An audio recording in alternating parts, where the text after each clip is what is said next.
히브리서 11장 6절. 믿음이 없이는 하나님을 기쁘시게 하지 못하나니 하나님께 나아가는 자는 반드시 그가 계신 것과 또한 그가 자기를 찾는 자들에게 상 주시는 이심을 믿어야 할지니라. 아멘. 오늘은 하나님을 묵상한 세 번째, 하나님의 살아계심을 같이 나누도록 하겠습니다. 이 하나님의 살아계심을 믿는 것이 하나님에 관하여 생각하는 것의 가장 기초이며 영의 생각을 하는 것의 근본입니다. 하나님의 살아계심을 생각한다는 것이 무엇일까요? 하나님 계시다고 생각하는 사람이 많습니다. 이 교회를 다니는 사람들은 당연히 하나님 계시다고 믿겠지만 요즘에는요, 교회를 다녀도 하나님 안 계시다고 믿는 사람들도 있어요. 독특하죠? 근데 교회를 안 다녀도 신은 있다고 믿는 사람들이 종종 꽤 많이 있습니다. 그래서 신의 존재를 믿어. 나는 신이 있을 것 같아. 하나님은 계실 것 같아. 라고 하는 사람들이 주변에도 종종 이렇게 있죠. 그런데 그들은 마치 저기 저 추운 얼음의 땅 그린란드에도 사람이 있다는 걸 나도 알아요. 라고 말하는 것처럼 하나님의 존재를 믿습니다. 그린란드에 사람이 살고 있겠죠.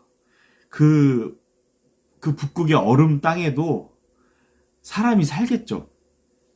그런데 그게 나와 무슨 상관이죠? 라는 식인 거죠. 하나님이 계신 거 알겠는데 나랑은 상관없다는 식으로 생각하고 있는 경우가 많다는 겁니다. 그렇게 되게 못되게 말하거나 아주 안 좋게 말하는 게 아님에도 불구하고 하나님은 계신 것 같아요. 까진 겁니다. 사탄이 그렇게 고백합니다. 예수여 당신이 나와 무슨 상관입니까? 라고 말하죠. 사탄도 하나님이 살아계신 것을 알고 믿고 두려워 떱니다. 하지만 그 사탄은 하나님과 상관없는 존재라고 스스로를 생각하죠. 우리가 하나님을 믿는다는 것은 그의 살아계신 그 존재를 믿을 뿐 아니라 그분의 존재가 나의 존재에 엄청난 영향을 끼친다고 믿는 겁니다.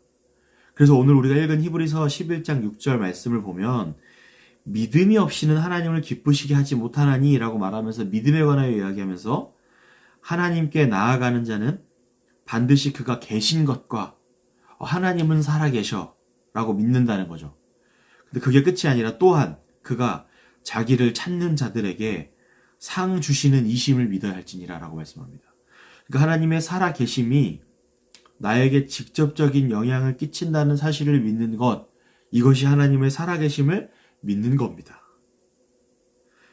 연약한 신자들은요, 하나님의 살아계심을 믿을 때 두 가지 어려움을 겪습니다. 살다 보면 하나님이 살아계심을 우리가 다 믿죠. 특별히 이 아침 기도회를 들을 정도의 분들이라면 하나님의 살아계심을 안 믿는 분은 거의 없을 겁니다.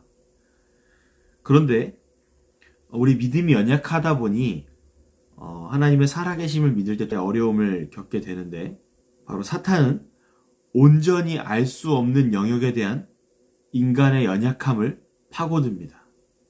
사탄은 이 부분을 노리는 거예요. 하나님의 살아계심과 우리에게 끼치는 영향력은 분명하지만 사람은 온전하게 하나님을 알 수 없습니다.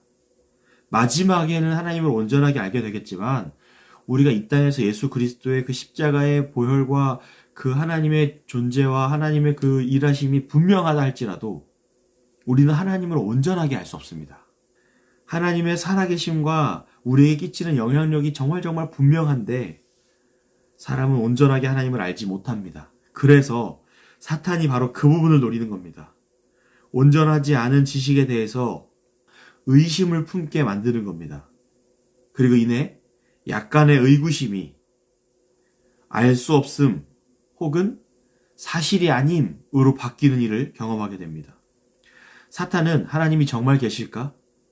하나님이 계신 걸 어떻게 알아? 라고 질문하며 우리를 유혹할 겁니다. 에베소서 6장 16절에 보면 모든 것 위에 믿음의 방패를 가지고 이로써 능히 악한 자의 모든 불화살을 소멸하고 이렇게 말씀합니다. 이 믿음은요, 우리가 믿음이 없이 하나님을 기쁘시게 못한다고 했고, 믿음은 하나님의 살아계신 것을 믿을 뿐만 아니라 그분이 나의 영혼에 상을 주시는 엄청난 영향을 끼치는 분이라는 사실을 믿는 겁니다. 그러니까 하나님의 존재와 그 존재가 나와 이 관계를 맺고 있다는 것을 믿는 거죠.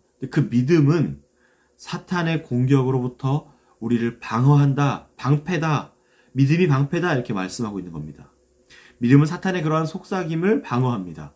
예수님이 고치심으로 이 보게 된 사람이 있죠. 이 사람은요, 바리새인들의 공격을 받습니다.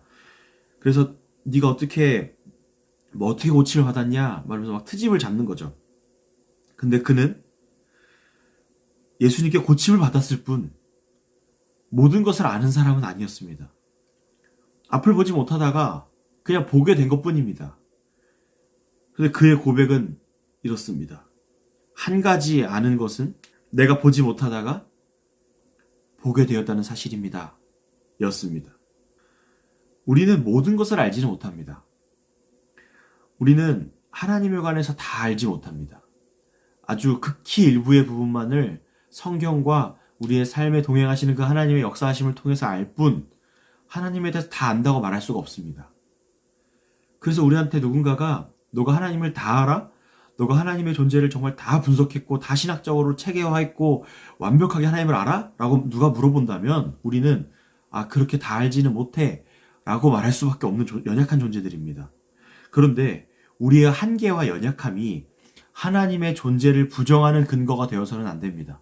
내가 다 모를 뿐 하나님은 분명히 살아계시고 우리와 관계를 맺으시고 우리와 동행하시는 분이기 때문에 그렇습니다. 믿음으로 사탄의 공격을 이기고 방어하고 온전히 이해하지 못하는 하나님의 존재의 영역을 탐험하며 그 광대하심을 우리가 다 모름으로 안 계시다 하는 것이 아니라 너무 광대하셔서 어디에도 계시고 언제나 새롭다 고백하게 되기를 바랍니다. 오늘 하루 하나님의 살아계심과 그가 우리와 함께 하신다는 것을 생각하는 그런 하루가 될 수 있기를 예수님의 이름으로 축원합니다.